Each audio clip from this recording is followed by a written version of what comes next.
Assalamualaikum warahmatullahi wabarakatuh. Kami dari kelompok 4 ingin mempresentasikan hasil dari kerja kelompok kami, yaitu tentang upaya dan strategi atau program dalam meningkatkan minat baca di instansi Bank Dinas Pendidikan dan Perusahaan. Sebelum kami presentasikan, kami akan memperkenalkan anggota kami, yaitu saya sendiri Mega Nurdiana, Lia Deviana, M. Lutfi Afif Muti, M. Irfan Novandra, dan Nicholas Jeffron Aritonang. Baik, materi yang pertama yang akan dijelaskan oleh Lia Deviana. Untuk Lia, saya persilakan. Assalamualaikum warahmatullahi wabarakatuh. Nama saya Lia Deviana, NPM 1906081019. Di sini saya akan membahas upaya dan strategi meningkatkan minat baca di instansi bank. 1. Cipta lingkungan ramah buku. Minat pada hakikatnya dapat diubah berubah atau bahkan menghilang.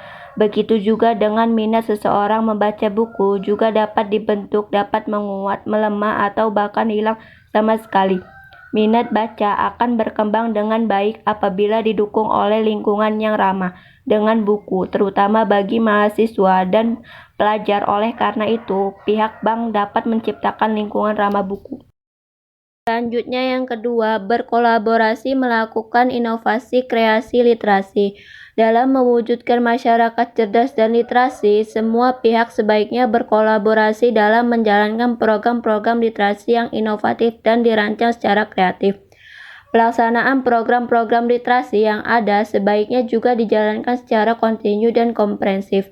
Untuk itu, masing-masing pihak instansi bank, lembaga pendidikan, dan masyarakat umum harus mendukung gerakan literasi dalam mewujudkan masyarakat yang literasi dan berkarakter, sehingga adaptif terhadap perkembangan zaman.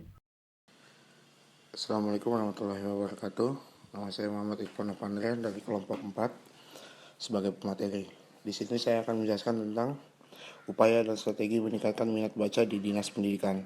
Yang pertama, melakukan penataan terhadap buku-buku yang berhubungan dengan referensi tentang pembelajaran yang ada di sekolah. Dengan adanya data-data itu, maka kita sudah bisa memprogramkan atau mensubsidi buku-buku yang diperlukan, baik itu buku-buku mata pelajaran maupun buku-buku cerita yang mempunyai unsur pembelajaran di setiap satuan pendidikan. Sehingga ada upaya dari pihak Dinas Pendidikan untuk mengupayakan adanya buku-buku referensi sebagai bahan bacaan menjadi penguatan setiap siswa. Oleh karena itu, kita harapkan adalah pendistribusian buku-buku berdasarkan setiap mata pelajaran itu harus komplit di setiap sekolah. Yang kedua, memperbanyak pendistribusian buku-buku referensi atau yang berkaitan dengan proses belajar mengajar dan buku-buku cerita yang di dalamnya banyak mengandung ilmu-ilmu pengetahuan. Sebab anak-anak lebih cenderung atau lebih tertarik membaca sebuah buku-buku cerita yang di dalamnya banyak sumber pengetahuan yang bisa mereka petik. Setelah mereka selesai membaca, dan mereka juga lebih menyukai buku-buku cerita karena mereka menganggap buku cerita itu tidak membosankan dan banyak memberikan inspirasi atau motivasi buat mereka. Yang ketiga, memperbanyak koleksi-koleksi yang ada di perpustakaan sekolah. Maksudnya menyediakan buku-buku lainnya yang banyak dibutuhkan pemakai, yang bertujuan agar setiap siswa berkunjung ke perpustakaan akan merasa betah berlama-lama di perpustakaan karena jumlah dan judul koleksi yang ada di perpustakaan bermacam-macam. Ketiga, upaya dan strategi dalam meningkatkan minat baca di perusahaan. Perusahaan sudah seharusnya membangun fasilitas baca seperti reading corner, perpustakaan mini, ruang baca yang memberikan fasilitas dan akses kepada pegawai untuk memperoleh informasi lain di luar perusahaan. Selain itu, keberadaan fasilitas baca akan memberikan kenyamanan pegawai di saat mereka merasa jenuh dengan pekerjaannya. Bekerja dan mengejar target perusahaan memanglah hal utama. Namun pegawai bukanlah mesin pengejar tujuan perusahaan, sehingga sudah sewajarnya budaya perusahaan menjadi jembatan bagi pegawai untuk memperoleh hak dalam hal akses pemenuhan kebutuhan. Penting bagi perusahaan untuk mewajibkan pegawainya untuk gemar membaca dan memberikan fasilitas baca yang memadai.